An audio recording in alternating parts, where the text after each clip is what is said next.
Dear Mini Me, your gap in your teeth, your hair, and big eyes are beautiful. Don't worry about what others say. Don't worry about your complexion.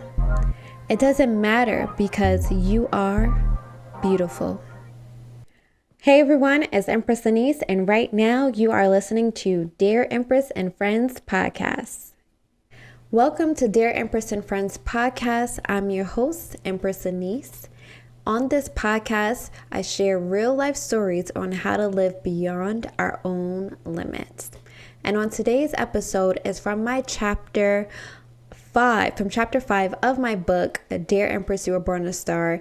And chapter 5 title is called You Are Beautiful. Now, there's a few things that I talk about in this chapter that I kind of go through where I'm talking about image. I'm talking about colorism. And I'm talking about loving myself as I am. So when I was younger, I used to have a gap. I got braces, obviously, closed the gap. And there's nothing wrong with doing that. But I did used to get made fun of because I had a gap. And so it was most definitely the urgency of, let's go ahead and do it, get the braces and close my gap. Also, I still to this day get talked about my eyes, of how big it is. And I used to think something was wrong with that. Now I've embraced it. That means I can see more. I create whatever meaning I want to create to that. And another thing was my hair. Like, I always wanted long hair, straight hair. And like, that was like the thing that I wanted the most. Like, it's so crazy that I actually cut my hair because for years I've been growing it to be long. And then one day I just said, let's chop it off. Because it doesn't define who I am. It does make me feel good of whatever mood I feel. Because with short hair, I look good. And with long hair, I look good. It's just all about me. But when I was younger, I always felt this need of having to have long hair. And then also my body size. I've always been slim, skinny, still to this day. And I've been around where it's like you have to have a big butt. You have to have big boobs. You have to have like a 8-figure shape. Like, those things were so embedded in me based on culture. And that I always felt that I needed to do that. And even in my dating life, like whoever I was dealing with, they would admire these girls. So I always felt like I needed to look a certain way. So that's one thing. And the other thing is colorism, which at the time when I was younger, I didn't realize. I remember as a kid comparing with my friends of who was the lightest. Like, we literally put our arms next to each other and be like, who's lighter? Who's yellow? Who's light? Who's, whatever the color it may be. Who's dark skin? Like, we used to do that. And I always thought as a kid that the lightest skin version was the fairest of them all. That I didn't think that I was good enough. I felt like I needed to be lighter. And it's not like I did anything drastic to change my complexion, but I just felt like I needed to be lighter. Then when I got older, I started seeing dark skin as in like the chocolate girls, and like they were in long hair, slim, like these were like the it girls when I got older. And I didn't feel the need to necessarily change my body to be like, okay, now I'm going to tan myself and be darker. I just felt that I wasn't good enough. I felt like I wasn't beautiful. I felt like I was just average. because it wasn't like, the guys would be like, oh my gosh, she is gorgeous. I always saw that type of reaction when it came to the very light-skinned person or the very dark-skinned person. And then even like some of the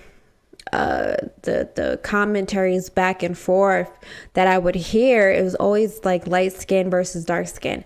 I'm not gonna lie, I even was in that conversation when it came to the guys. Like, I was always like, I need to be with the dark skin, tall, skinny guys. Whenever a light skinned guy would come, I'm like, he's cute, but no, right?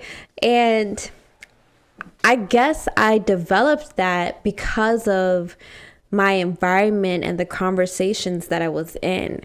And granted, there were some experiences that I labeled, okay, this is a light skin trait, this is a dark skin trait, but still, that is some form, I believe, of colorism. And now, mind you, I didn't do in-depth research of what that looks like in the whole bigger society. I can only speak from my own experience. But I just personally, from myself, didn't feel like I was good enough. And it took me years to really just love and embrace myself of who I am, of being the brown skin girl that, in between the two color spectrums, being okay with that. Also being okay with my body size. Who knows, when I get older, when I have kids, I might, gain some more weight. I actually did gain some more weight. I still look slim, but I did gain some weight over the years. So it's like, it's going to happen. And I'm learning to appreciate where my body is. And if I truly want to do something about it, like if it's really something that's bothering me, then yes, I'll do what I need to do for myself. But I don't feel the need to do that. The most I'll do is eat healthier and work out. But I don't feel like I need to do surgery. And I mean, for those who do that, there's nothing wrong with that. Do what makes you feel good. However, for me, I just felt like I just felt like I just wasn't good enough. Like I just looking at, and it kind of goes back to your dating life, right? Because it's not like there was nobody that said I was beautiful or that I didn't look good. It was just always like, for me, let's say when I'm dating someone, they would either leave me for someone lighter or someone darker. So in my mind, I programmed that as, okay, brown skin ain't it. Even though they did choose me at one point, but they just decided to be with someone else. And it may not have anything to do with my color.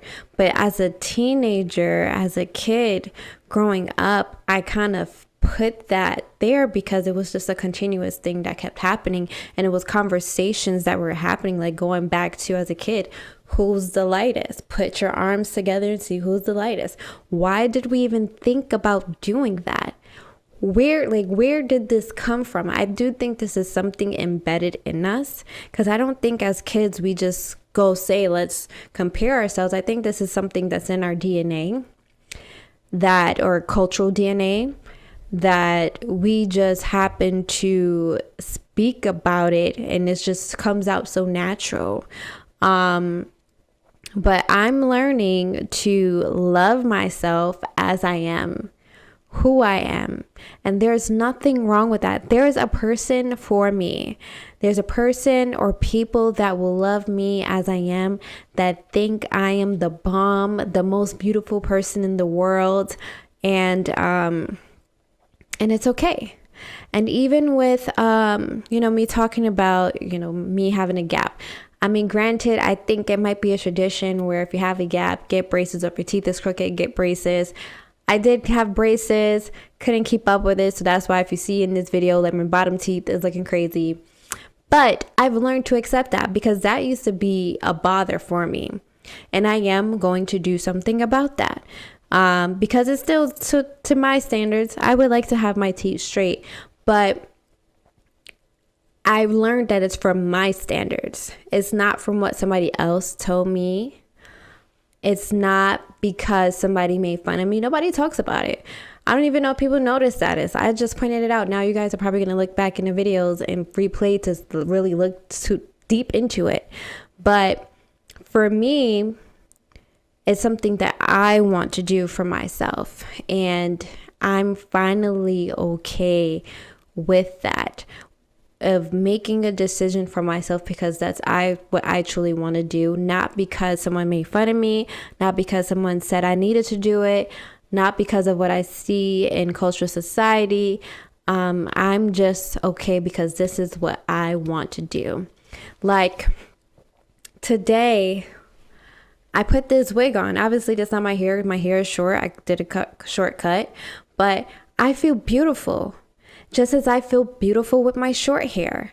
I feel good. I feel, different. It brings a whole different energy. And each, look that we give ourselves brings a whole nother version of us. And there's nothing wrong with that. It's all about doing what makes you feel good and feeling beautiful in your own skin and just loving who you are. Like, I just feel like being on a beach right now and just vibing and not stressing about the world of, these conversations. But for those who are listening that may still have body issues, certain features issues, colorism, you are beautiful as you are. It is okay. Don't worry about what anybody else say. You are loved. You are beautiful. You are great. You are strong. Matter of fact, let me not even say strong. And I'll talk about that in another episode. But you are powerful. You are powerful. That you as a being shine so bright in any space that you are in because of who you are. Don't worry about beauty standards, the public, what the magazines say, the blogs say, other people say. Who cares? A lot of this is their own insecurities of how they want and they project it onto other people. Love your skin. Love and be who you are. You are beautiful. And that is my conclusion. Peace. Thank you for tuning in to Dear Empress and Friends podcast. Make sure you subscribe to our podcast on your favorite streaming platform. Also, don't forget to get a copy of my book, Dear Empress, You Were Born a Star, which is available on Amazon. And also follow me on Instagram, YouTube, and TikTok at Empress Lanice. Peace.